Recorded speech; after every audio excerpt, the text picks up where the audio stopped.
Hey everyone, welcome back. Ready for another deep dive. Today we're tackling a thinker who's got a lot to say about, well, how we think these days, about life in our modern world.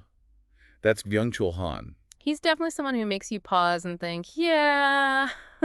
We're focusing on his book, The Scent of Time, today, and specifically this idea of achievement society. Okay, so achievement society. Yeah. I mean, at first that doesn't sound bad, right? We all want to achieve things. Right, who doesn't? But Han's saying there's this kind of hidden downside to this whole constant drive to achieve. Okay, I'm listening. Where does he even start with that? Well, he brings up this really interesting analogy to Sisyphus, from Yeah. Greek mythology, the guy who's forever pushing that boulder uphill. Oh, yeah, and it always rolls back down. Brutal. Exactly. So Han uses that to show how this constant pursuit of achievement, it can feel like this never-ending kind of meaningless cycle, like you're never really getting anywhere. Okay, I'm starting to see the connection. It's like we're all on this treadmill, always striving for the next thing, the next goal, but never really feeling satisfied. Yeah, and that's where the achievement society comes in. Han argues that the whole structure of our modern world is built on this idea that we're defined by what we achieve, by how productive we are. So it's like our self-worth is tied to how much we produce, how much we achieve. Exactly. It's a never-ending race to be the best, the most successful, the most everything. And you know what? It's not even just work anymore, right? This pressure to achieve, it's like it's everywhere. Oh, totally. Even our leisure time, it's become this weird thing where we have to optimize it, pack in as much as possible. Got to make the most of every minute. Ugh, it's so true. Like even on vacation, I find myself planning everything out, trying to see all the sights, and I come back feeling more stressed than when I left. That's a paradox, right? Always striving for more, but never feeling like it's enough. And Han argues, in his book, The Burnout Society, that this has real consequences. Yeah, I was going to ask about that because this constant pressure, it can't be good for us, right? It's not. Anxiety, burnout, even depression. It's like we're pushing ourselves to the limit, all for this idea of achieving more. Okay, so I'm with you on the problem, this achievement society thing. But what's the solution? Is Han saying we should all, like, quit our jobs and live in a cave? Huh. Not exactly. He's not saying we have to abandon ambition or goals. What he's really talking about is a shift in perspective, a way to reclaim our time, our lives, from this constant striving. Okay, how do we even begin to do that? Well, that's where another one of his key ideas comes in, this idea of atomized time. Atomized time. Now I'm really intrigued. Tell me more. Think of it like this. Your life is a movie, right? But instead of a smooth flow, it's all chopped up into these tiny little clips, jumping between tasks, checking emails, scrolling social media, never fully present in any one moment. Whoa, that is, like, scarily accurate. Like, my attention is pulled in a million directions all the time. And that's the problem, Han says. This atomized time, it keeps us from actually forming a coherent story of our lives. We're just living these disconnected moments with no sense of purpose or meaning. This is, wow, heavy stuff.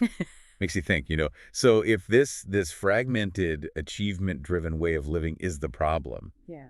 what's the answer? Well, Han actually looks to the past, to how humans experience time, for centuries.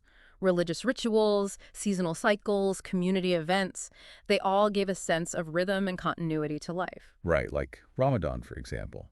The fasting, the prayer, it creates this shared rhythm for people all over the world. Exactly. But as those traditions fade, so does that sense of grounding. It's like we're lost in the sea of fragmented experiences and we're left feeling, well, lost. So what's the answer then? Do we got to go back in time? Not necessarily. It's more about finding ways to bring that meaning and connection back into our lives now in the modern world. Okay, now you've really got me hooked. How do we do that? Tell me more. Well, that's where things get really interesting. And we're going to dive into all that. In part 2, we'll explore Han's idea of the vita contemplativa, the contemplative life, and how it can actually help us push back against this frantic pace of modern life. Vita contemplativa, huh? Sounds intriguing. Don't miss part 2 of our deep dive into Byung-Chul Han's ideas, where we'll be exploring how to find meaning and purpose in this, well, often kind of overwhelming world. Welcome back, everyone.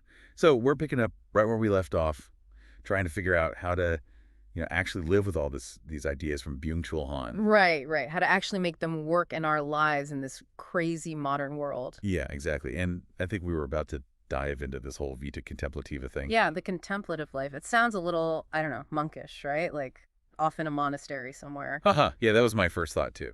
But I'm guessing there's more to it than that. Oh, definitely. It's not about, escaping the world or anything. It's more about shifting our focus from constantly doing to just being. Okay, so slowing down, actually savoring the moment instead of rushing through everything. Exactly. Han talks about this idea of lingering, resisting that urge to jump to the next thing and actually just being present in the moment you're in. Okay, I like that. But how do you actually do that in a world that's all about go, go, go? Yeah, it's definitely a challenge, but it's a practice. It's about becoming aware of those patterns we have. Like when you're rushing through a meal or mindlessly scrolling on your phone. Oh, that's me all the time. Right. So when you catch yourself doing that, just pause for a second, ask yourself, what am I missing by not, actually being here in this moment? That's a good question. I never really think about it like that. It's a little reminder, to hit the pause button. You don't have to be perfect at it. It's just about those little choices throughout the day. Like actually tasting your food instead of just shoving it in your face. Uh-huh, exactly. Or taking a minute to, just look at the clouds or something. Really be present.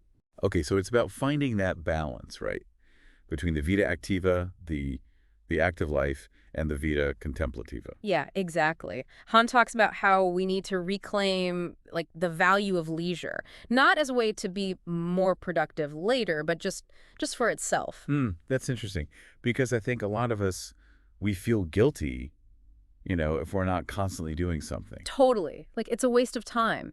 But Han's saying that's a belief we need to challenge. True leisure, it's not about, being lazy. It's about engaging with the world in a way that's meaningful, that feeds your soul. So like reading a book, going for a hike, spending time with people you care about. Exactly. As long as it brings you joy and helps you connect with something bigger than yourself. It's like when we're always rushing, we break our lives into these little fragments, right? But when we linger, when we actually savor those moments, it's like we start to weave them back together. I love that analogy. It's about creating a tapestry instead of just a bunch of random threads. And I think that's what Han is getting at, that the way we experience time, it's connected to how we see ourselves, our place in the world. Yeah, that makes sense. So does Han have any practical tips for how to actually cultivate this more contemplative life? He does, actually. And some of them are, well, they're pretty surprising. Welcome back, everyone. It's the final part of our deep dive into Byung-Chul Han's ideas, and I'm ready for those practical tips we were promised. Okay, well, buckle up, because some of these are, they might surprise you. Ooh, even better. Lay it on me.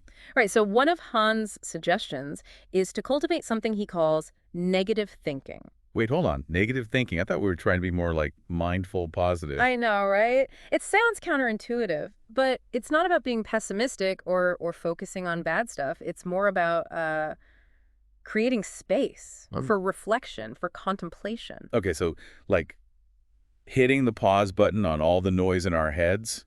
Exactly. It's about stepping back from all that information overload, all the stimuli, and just, being without judgment, without the need to do anything. So meditation, mindfulness. Those are definitely tools you can use. Or even just spending time in nature without your phone, without distractions.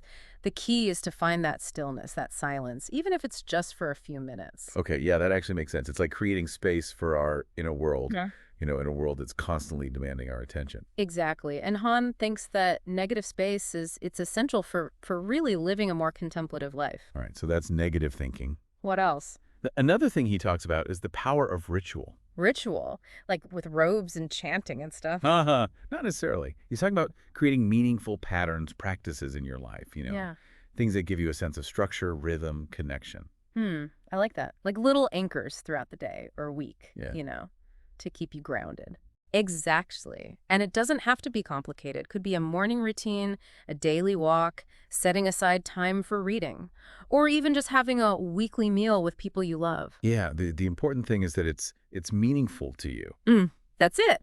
It's about creating those little pockets of sacred space, even if it's just for a few minutes, where you can step out of that achievement society mindset and just be. Okay, I'm loving these. So we've got negative thinking, we've got ritual, Anything else? One more, and this one's, I think, especially important in our digital world. It's about relationships. Relationships. Okay, that seems kind of obvious, doesn't it? It does, but Han's point is that it's so easy with all the social media, the online stuff, to lose sight of what really matters. Real, deep human connection. Yeah, it's like, it's not about how many Facebook friends you have. It's about, those relationships that actually make you feel something. Exactly.